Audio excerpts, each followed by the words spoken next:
In an age without electricity, without steel and without machines, humanity created feats that still cannot be surpassed. These ancient works didn't just change the world. They taught us for the first time how to make nature operate by human design. Now let's travel back in time and explore 10 ancient engineering marvels that forever changed human history. Number 10. The Barbegal water mills. 2,000 years ago, Roman engineers stood on a hillside in southern France and asked a radical question. Could flowing water become a continuous source of production? They built a cascade of 16 water mills along the slope, one feeding the next like a staircase of motion. Each mill used the outflow of the one above as its power supply, a chain of water-driven gears grinding wheat into flour day and night. This was not brute force, it was design. The Romans had discovered what we now call energy management. Each level of the mill was calibrated so the drop in water, the head, was just enough to maintain a stable rotation speed. Too high and the gears would break, too low and the stones would stop. To prevent silt from clogging the system, they added sediment traps. To repair it without shutting everything down, they built maintenance corridors alongside the mills. Bags of grain were loaded at the top, flour collected at the bottom. The water never stopped, and neither did production. We call it automation today, but in essence, this was the same thing. A continuous process converting natural potential energy into organized work. The Barbegal complex was gravity's factory, a power network before electricity, an assembly line before the Industrial Revolution. Number 9. Masada Fortress, Israel. On the barren western shore of the Dead Sea rises a solitary plateau, about 450 meters above the desert floor, its cliffs almost vertical from base to summit. In this isolated world stands one of the most astonishing defensive works of the ancient era, the fortress of Masada. Built around 30 BCE by Herod the Great, ruler of Judea, Masada covers about 90,000 square meters, roughly 22 acres, about the size of 12 football fields. It was more than a fortress. It was a complete mountain survival system. Engineers carved 12 vast cisterns into the rock, with a combined capacity of over 40 million liters of water, enough to sustain thousands of people for years. During the rainy season, flash floods were diverted through man-made channels into the mountain, distributed by gravity among the cisterns to form a self-contained hydraulic network. At the summit lay granaries, barracks, storerooms, and bathhouses, and along the cliff face, Herod built a 3-tiered palace for the summer heat, each level supported by massive stone columns overlooking the Dead Sea. The fortress walls were several meters thick, its towers fused seamlessly with the rock, forming a natural shield. In 73 CE, the Roman 10th Legion laid siege to Masada. Against tens of thousands of attackers and siege machines, fewer than 1,000 defenders held out for months. When the gates were finally breached, they chose death over surrender, turning Masada into a monument to both faith and engineering. To this day, the mountain stronghold endures under the desert sun and wind. Number 8. The Qanat System. Across the drylands of Central Asia and the Middle East, there are no rivers, yet green oases stretch for miles. Their lifeline flows underground. It is called the Qanat. Ancient Persian engineers realized that surface water evaporated too quickly, but underground aquifers could be tapped gently and flow for dozens of kilometers. They dug a horizontal tunnel from the base of mountain slopes, maintaining a perfectly slight gradient toward the valley. Every few dozen meters, they sank a vertical shaft to remove debris, ventilate air, and guide the workers. When the tunnel reached the city or fields, cool water emerged naturally from the earth. The entire system required no pumps, no fuel, only gravity. It delivered clean water for drinking and irrigation and stayed at a constant temperature year-round. Evaporation loss was almost zero. The true miracle of the Qanat wasn't depth, it was durability. Some systems have worked for more than 2,000 years. This means ancient engineers already understood slope control and long-term maintenance. Modern drainage systems, gravity sewers, and even subway ventilation all descend from this logic. The Qanat was the world's first underground infrastructure network, a line of life drawn beneath the desert in stone and earth. Number 7. The Roman Aqueducts. Without aqueducts, there would be no Rome. They were more than monuments. They were the city's hidden machinery. From the 1st century BCE, the empire built hundreds of aqueducts around the Mediterranean. They carried water from distant springs to cities across valleys and hills, guided entirely by gravity. Engineers used wooden sighting tools to measure slope, coating the inner walls with waterproof mortar. The standard drop was only a few centimeters per kilometer, too steep, and water would erode, too shallow, and it would stop. But aqueducts were not just pipes, they were a complete water management system. Sedimentation tanks filtered impurities, distribution points divided flow according to rank, public baths, fountains, homes. Water traveled through bronze valves and lead pipes into reservoirs and fountains. The Romans even institutionalized maintenance. They appointed water inspectors who repaired, cleaned, and audited the network. That made Rome not just a builder, but an operator of infrastructure. It was the birth of continuous public service and the foundation of every modern utility system. When we turn on a faucet today, we rarely think about its history. But 2,000 years ago, Rome already solved the equation. Number 6. The Roman Treadwheel.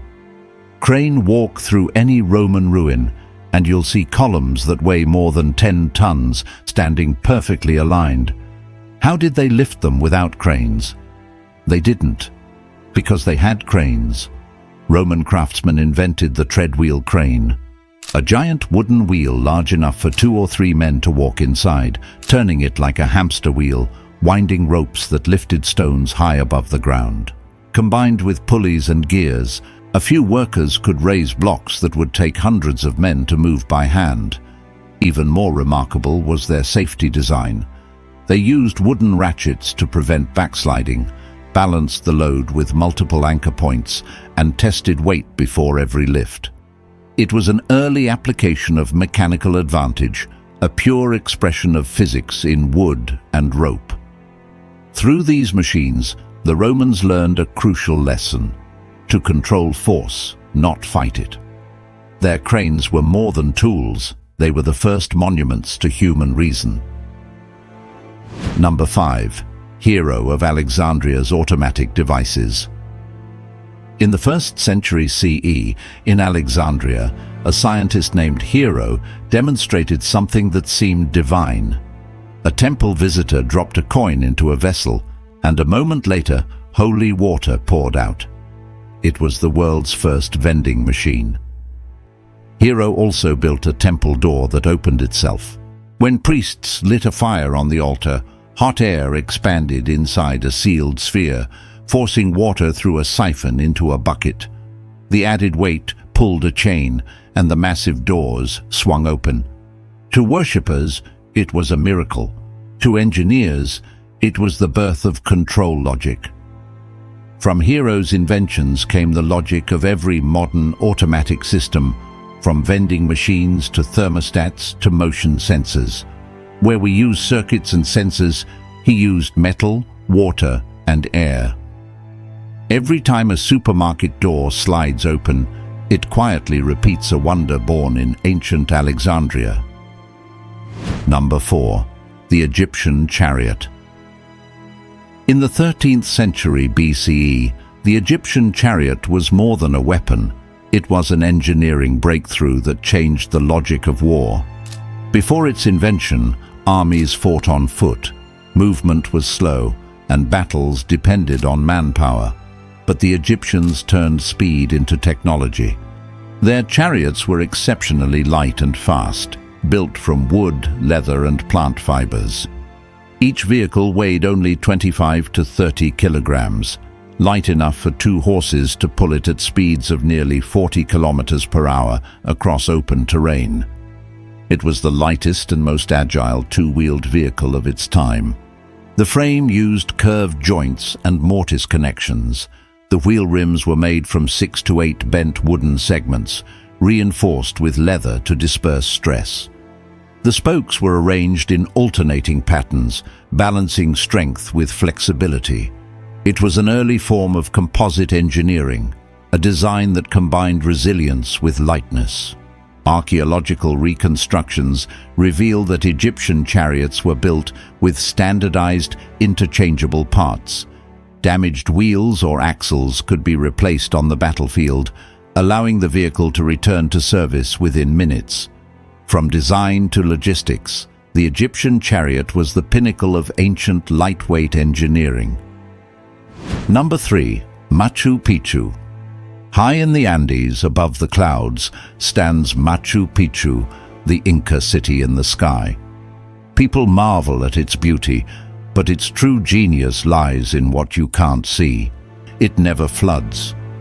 Built in one of the wettest mountain climates on Earth, over 2,000 millimeters of rain a year, the Incas engineered an invisible drainage network beneath their city. Terraces layered with gravel, sand, and soil let rainwater pass through without erosion or collapse. Every plaza, road, and building sat on its own filtration bed. Gravity handled the rest. Archaeologists believe half of Machu Picchu's construction is underground. In other words, the visible city is only half the story. The rest is drainage. It's a city that breathes with the mountain.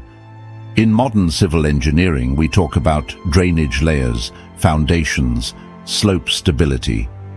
The Incas practiced all of them by intuition and experience. Machu Picchu stands as proof that great engineering doesn't fight nature, it works with it. Number 2. The Pantheon Dome. In 2nd century Rome, the architect Apollodorus of Damascus built a wonder of geometry, a perfect sphere resting on a circular base, spanning 43 meters, with no internal supports. The Pantheon. To this day, it remains the largest unreinforced concrete dome on Earth. Its secret lies in graduated materials and load distribution. The base walls are 6 meters thick, made from dense volcanic concrete. Higher up, lighter aggregates, pumice and ash, reduce weight. At the top, a 9-meter-wide oculus lets in light and releases stress. Each recessed panel in the ceiling isn't decoration, it's structural optimization. Weight is removed, rigidity increased, stress perfectly balanced. Gravity flows smoothly along the curve into the foundation. The Pantheon was not only a building, it was a theorem written in stone. It defined how concrete could shape space itself. When medieval Europe forgot how to make Roman cement, the world lost 1,000 years of material wisdom. Every modern dome, reactor, and stadium follows its principles. That ancient sphere still teaches us. Engineering is not just calculation, it's understanding matter itself. Number 1. The Great Pyramid. Among all ancient works, none is more iconic than the Great Pyramid of Giza. But to an engineer, it's not just monumental, it's a triumph of measurement. 4,000 years ago, with no compass or telescope, the Egyptians aligned a structure of over 2 million stones, so precisely that its sides face true north within 1/3 of a degree. How did they do it? Archaeologists believe they observed the stars near the pole, using the crossing of the Big Dipper and Little Dipper to mark a perfect vertical. Night after night, they aligned wooden stakes and stretched cords across the sand. By day, they checked with the sun's shadow. To level the base, they filled trenches with water. the earliest spirit level in history. Every block was cut, polished and placed to form nearly perfect geometry. This wasn't just construction, it was an experiment in error control. The pyramid's greatness lies not in its height, but in its precision. It combined astronomy, geometry, and logistics to achieve humanity's first precision engineering project. The Great Pyramid's central axis points to the pole star, a permanent coordinate between Earth and the cosmos, anchoring human reason to the universe itself. Thank you for watching. Don't forget to like and subscribe, and join us next time as we continue exploring the wonders of our world.